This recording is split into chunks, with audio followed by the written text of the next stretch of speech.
are going to have our final speaker because we are very pleased and privileged to have joining us from the DG Research and Innovation at the European Commission, Deputy Director General Joanna Drake. Thank you, Joanna. Thank you very much, ladies and gentlemen. Bonjour à tous, à tous. Dear Sylvie, dear Benjamin, dear Claire, I'm very happy to be here, Paris-Saclay. First of all, I want to congratulate the French government and the University of Paris-Saclay for organizing this very timely conference on breakthrough innovation and the role of the regions as part of the event program of the French presidency of the European Council. I think we all know that research and innovation are very much key drivers for digital and green transitions that Europe has undertaken and needs to even accelerate in order to face the challenges that we are already living now, but even more intensely in the future. It has already been profusely documented in much of the academic and policy literature. Research and innovation are critical drivers also, as the previous speakers have said, in many different ways. They're also critical drivers for our own competitiveness. In other words, the economic competitiveness and the economic growth of Europe. And very much also, I think, I'll just give a couple of examples. With the recent pandemic of COVID, we have seen that research and innovation were very much at the core of the solution for our health, our respective health, and also the general well-being of our citizens.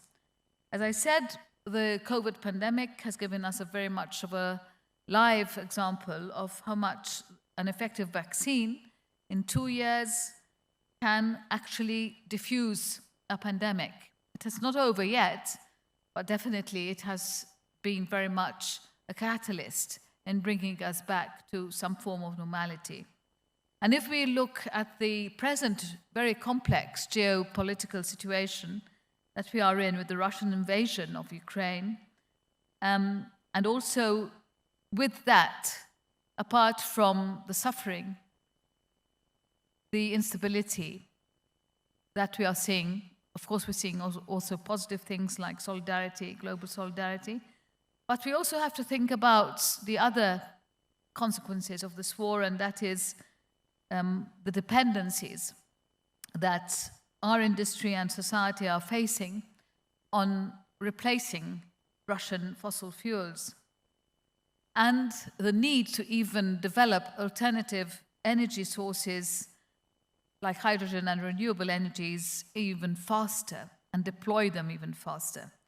And these are just a couple of examples just to anchor us to the reality of what appears to be a platitude, that research and innovation is actually very much at the core of our own very resilience and preparedness for the present and for the future. In this context, boosting innovation is and will continue to be a key priority for Europe and for our advanced economies. But the nature of innovation has already rapidly changed. And this has been so in the past couple of decades. And as I already hinted, we also need to actually expect an acceleration of what some people have called an innovation revolution. This means that we need to drastically redesign our economies and societies. Now, I think all of you, all of us, are actually witnessing from one day to another how digitalization and the rise of the platform economy has actually epitomized, if you like, this breakthrough revolution or breakthrough innovation. And this has come to the fore of our lives, not only in our mind, but actually in our minds. It has created new opportunities. It has deeply disrupted existing markets. And as such, of course, it has opened new trends and new opportunities. This is a trend that will not only continue, but it will also accelerate. And it needs to accelerate because we need to keep on rising up to the challenges that we are already living, not only in climate, but also in ever-changing geopolitical situations.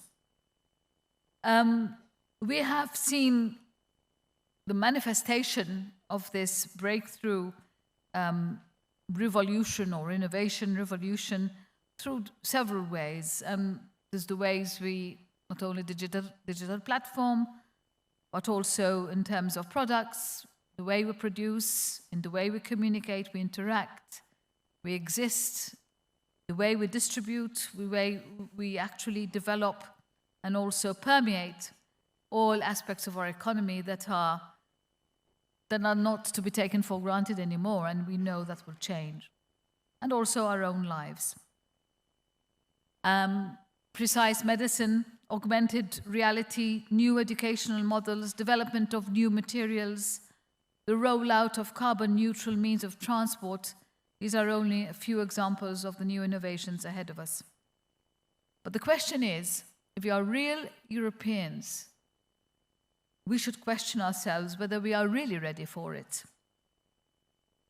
If we look at the economic headlines in the various bombardment of information that we get, we see many times Europe being squeezed out in global innovation, in the global innovation race, which is highly dominated by the US and China, and leading American and Chinese companies topping all the headlines, while sadly European companies have little say or play very little role. And this can be very discouraging, especially for people like yourselves who are looking at the prospects of your career in Europe. And this might make us gloomy. But there are positive signals, and I'm here to give them to you, without, of course, flying on cloud 9 and pretending that there are no problems. But I will just mention the positive facts still. First, Europe still hosts the powerhouse of knowledge, I would say, in the world. It is still a cornerstone for innovation, and notably deep tech.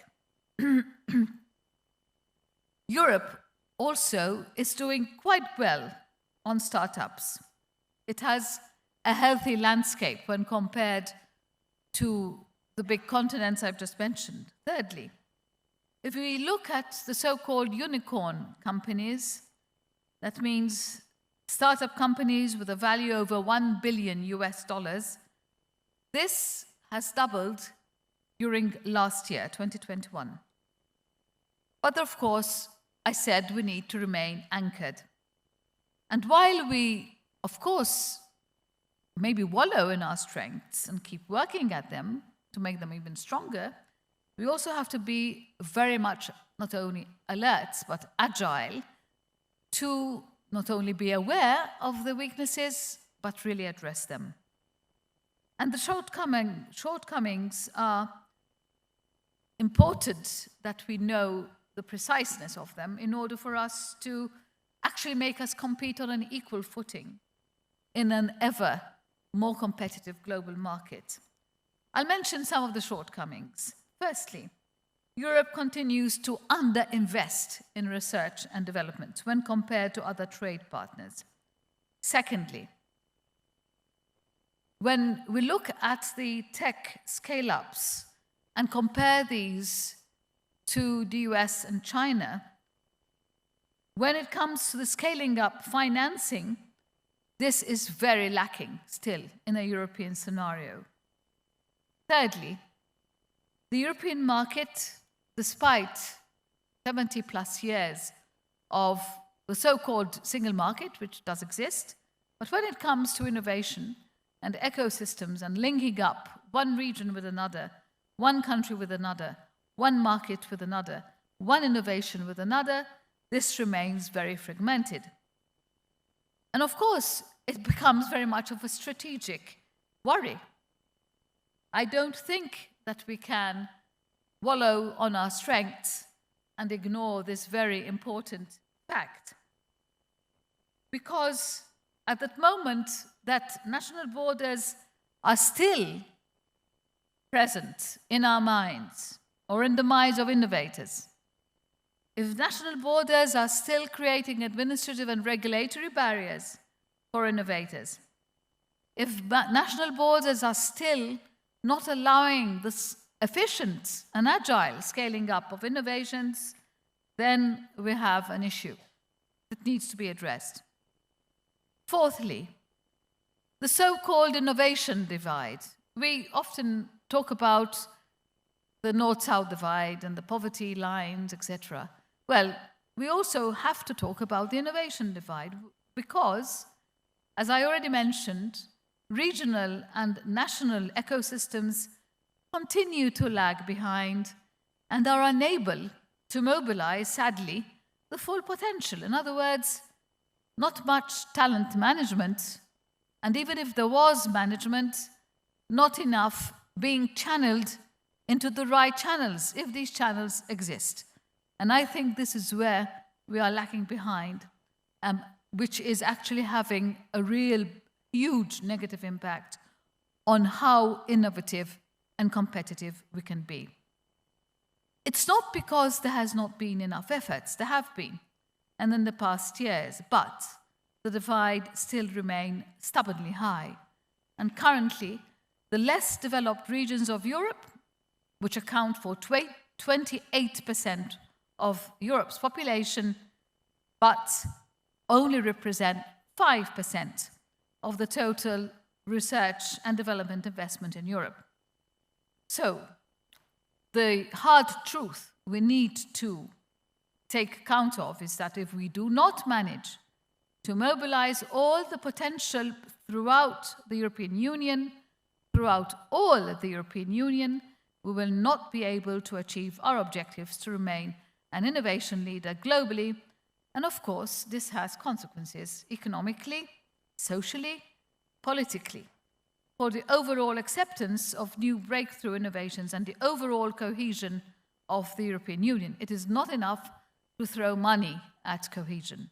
The ecosystem needs also to address innovation and channeling talent towards that innovation. Fifthly, we also seem to be losing out in the global race on talent. Like the United States and other advanced economies, we are all the time losing our researchers, skilled researchers, potential academics, which seem to be preferring to move to the US. And, of course, this makes Europe lose its muscle to retain the young, promising researchers, agile researchers. Why? Because the working conditions, notably the salaries, the framework conditions, and access to private funding seem to be less favorable. So I'm sorry to have just, got this down to the bone, but I think it's really important to have a very candid look at these weaknesses that hold back our full potential.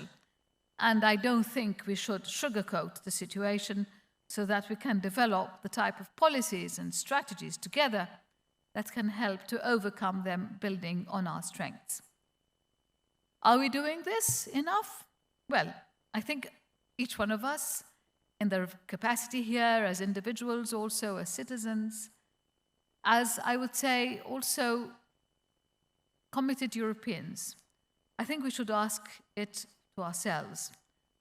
But I would like to speak today on behalf of what the European Commission is trying to do in order to actually address this reality.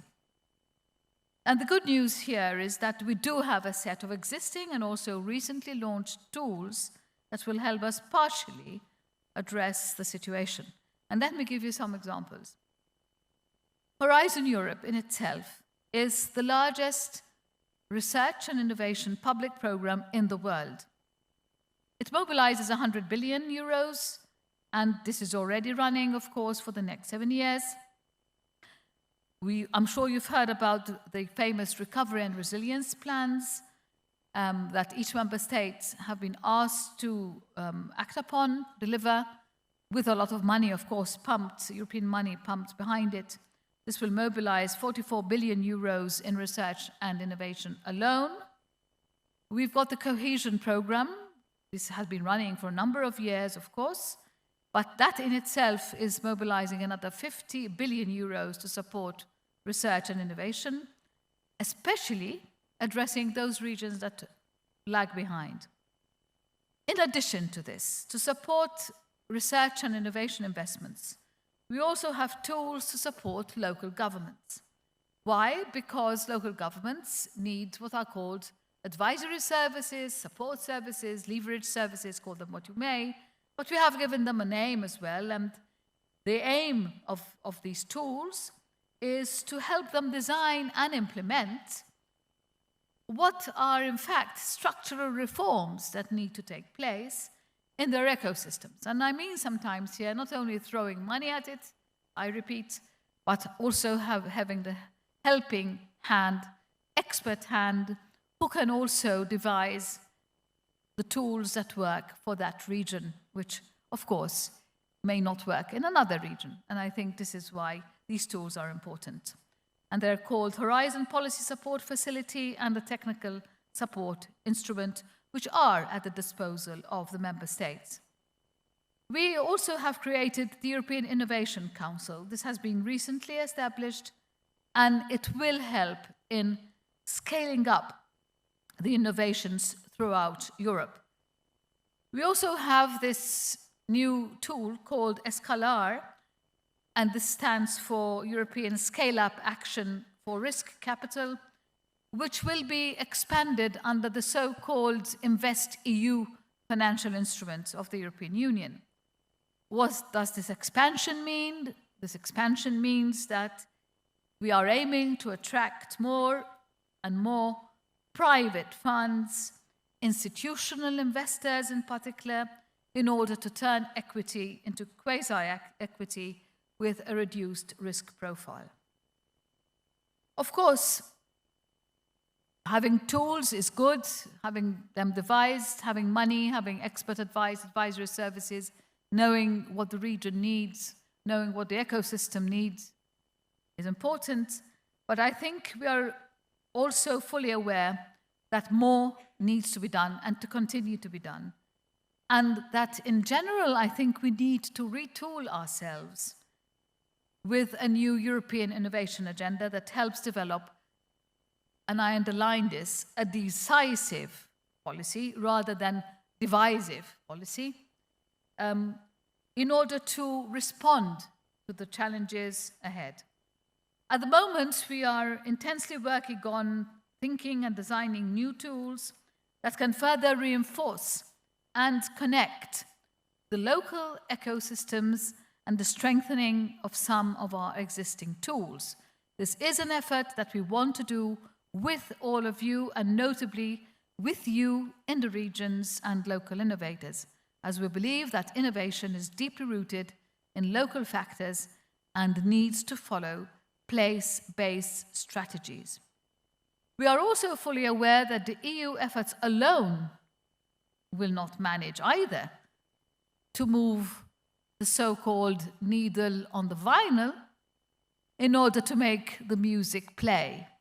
We need to work together in this, hand in hand, in building coordinated long-term policies together with national and regional administrations and in close partnership with innovators and other institutional partners, because only working together can we achieve our objectives. I know the stakes are high, but I am confident that we are capable and able to meet our ambitious objectives. I thank you for your attention.